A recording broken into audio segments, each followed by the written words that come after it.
Hey, it is time for a little coffee chat.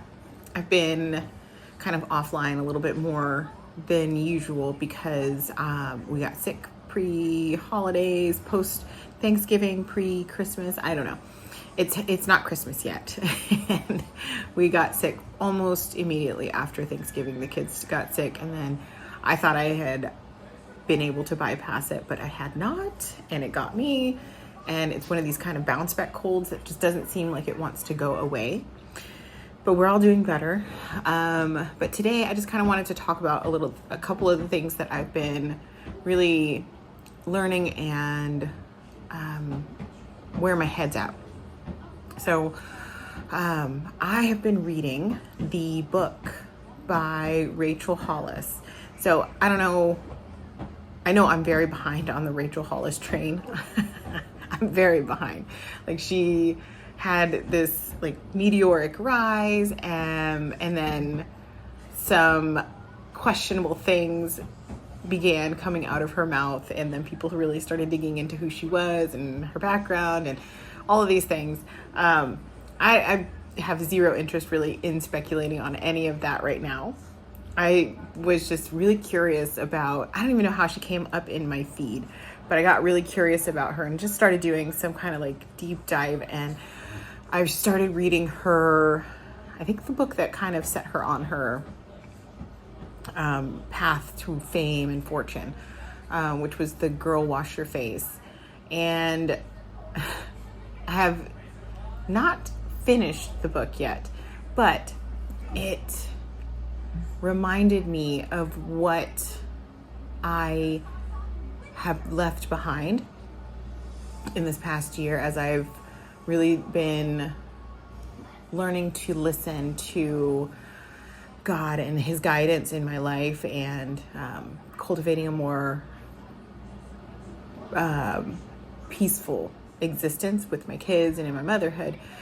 And the thing I noticed so much so in her book is this idea of like, do more, and be more. And I remembered, as I'm reading her book, I remembered when I was in that frame of mind and when I was in that place in life. Like, I had my military career for 20 years, and that is a definitely be more, do more, get moving, do all the things lifestyle. And when I left that behind and I didn't have my identity really bigger than me, I didn't know what my identity was. Just a usual train of thought interruption, i.e. the kids. Anyway, so I remembered what it felt like when I was buying into this idea of, be more, do more. You were meant for more. It's probably ultra countercultural in our society that we're meant to be more, do more. And I don't believe that.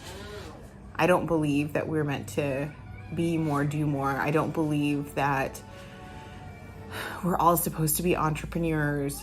I did at one point. I bought into the lies. I bought into the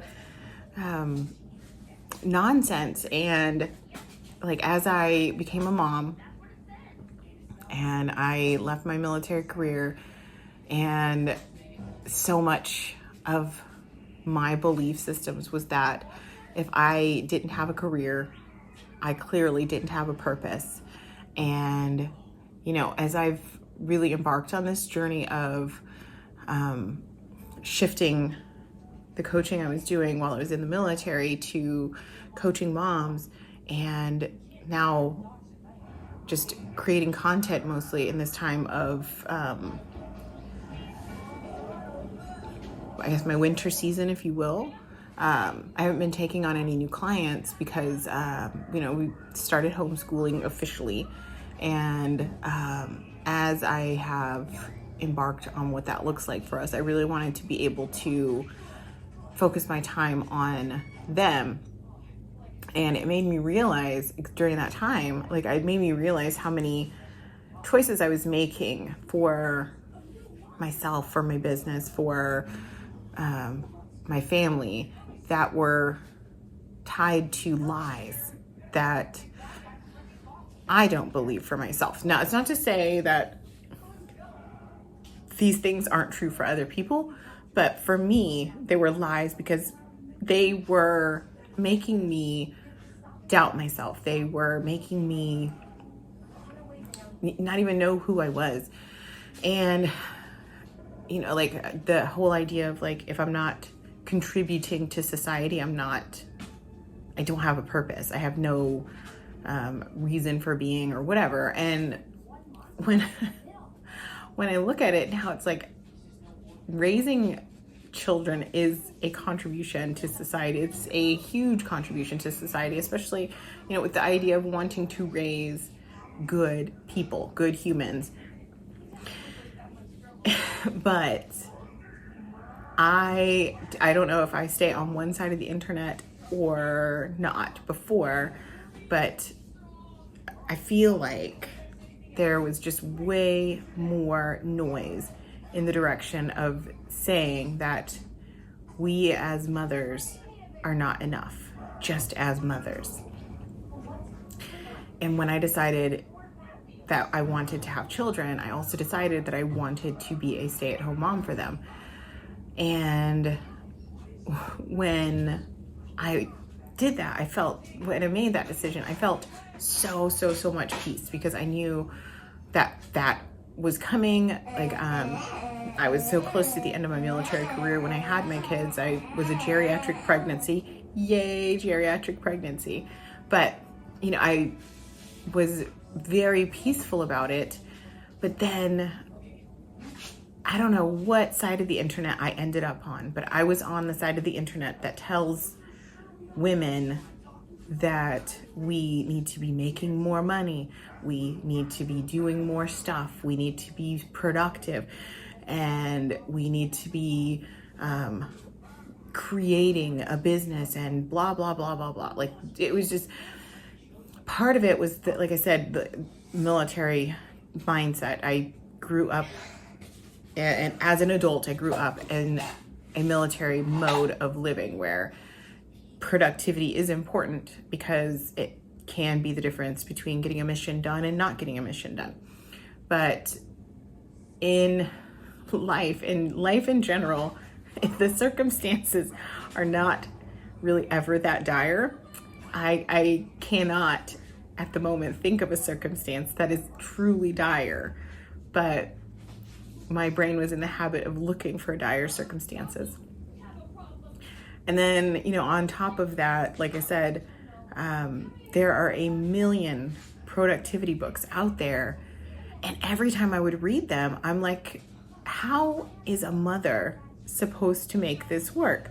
And they're not. Most of the productivity books I was reading were men writing them. And no offense, it has great information in there, and, you know, it can be for sure used, but it's like this idea that, like, you're supposed to do these things and you have this, you know, whatever advice they were giving. It didn't fit into what I was seeing in my life as a mom versus what I was reading. And it's just, they're either not parents or not moms. So it looks very different, and it's supposed to. I 100% agree, or I 100% believe that it's supposed to look different between fathers and mothers, but that's neither here nor there. Even when I was reading the books from, like, the women not mom bosses, what do they call them? Girl bosses. Even when I was reading anything from girl bosses like Rachel Hollis, it was still these ideas of, like, how am I supposed to do that? Like, how am I supposed to do that? Like, that was the biggest question I kept coming up with, was how am I supposed to do that? That makes no sense for my life. That makes no sense for where I want to go. But it's like, I was seeing so many of this version of the narrative where I should be building something, I should be creating a business, I should be 10xing whatever. And it was just like, no, I don't want to do that. I 10x'd for 20 years in the military. I don't want to do that anymore. I want to enjoy being a mom.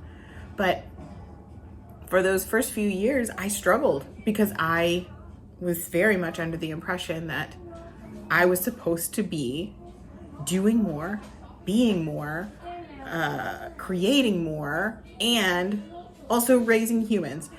And so I've been doing a lot of shifting around in my journaling routines, my planning routines, my prayer routine, my prayer life in general, as we kind of shift into the upcoming new year. And the thing I feel like has made the biggest impact is the prayer life.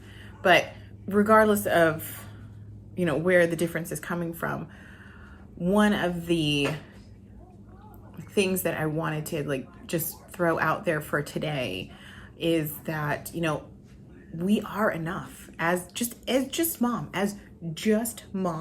we're enough. It took a minute for me to really believe that and understand that. But once I let go of this idea that I have to be doing, and even just the idea of I have to be entertaining to my children. I just want to be boring, okay? I just want to be so boring. And that's okay. They need to learn to entertain themselves. And so it was just these ideas where whatever side of the internet I was on, it was constantly telling me that I wasn't doing enough. And when I slowed down and really started just looking at my life and thinking about what I want it to be and thinking about what I want it to be right now, it got me thinking well, when do I just get to be enough? Why do I have to constantly be growing? Why do I have to constantly be productive? Why do I have to constantly be doing more and on this growth journey? And that's that saying, if you're not growing, you're dying. Everybody needs a winter.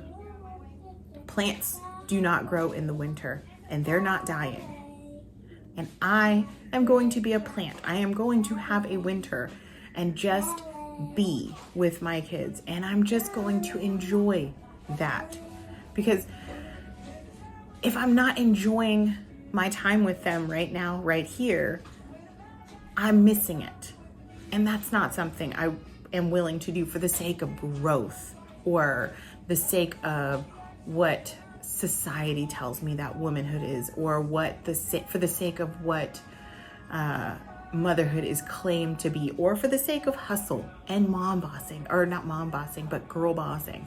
I'm not going to sacrifice my present to girl boss it, because the thing that truly matters the most to me, yes, I could sit there and pretend I'm creating this life for our future. And there are things that I am doing in this moment that have to do with the future, like recording this video. It's just something I want to put out there to hopefully create something for the future. But it's also not something that is causing me to feel grief inside or anxiety inside because of the things I might be missing out on right here, right now. Sharing my journey, I think, is an important part of the right here, right now, because not only is it going to help me to have something to look back on, I pray that it helps other moms out there to know that it's okay to let go of the hustle and let go of the to-dos and just be enough in this moment as you are. Because we all have a winter, and motherhood is seasonal. Not every season is meant for all the things. And so give yourself permission to be in the season that you are in. It's not always about if you're not growing, you're dying, because that is not true for nature and it is not true for us. So I guess that's all I really wanted to say. It's a very rambly coffee chat, but I just wanted to let you all know, like, I am for sure in a winter season because it's not the right time at this moment to be doing anything other than creating some content and hopefully impacting moms like me who struggle with the different aspects of motherhood, but still love being a mom and love the relationships that I am building with my kids and love that I get to be their mom. So that's all I have for today. You are enough. I am enough. Momming is enough. And I am so at peace with that. And I hope that you can find some peace too. I'll talk to you soon.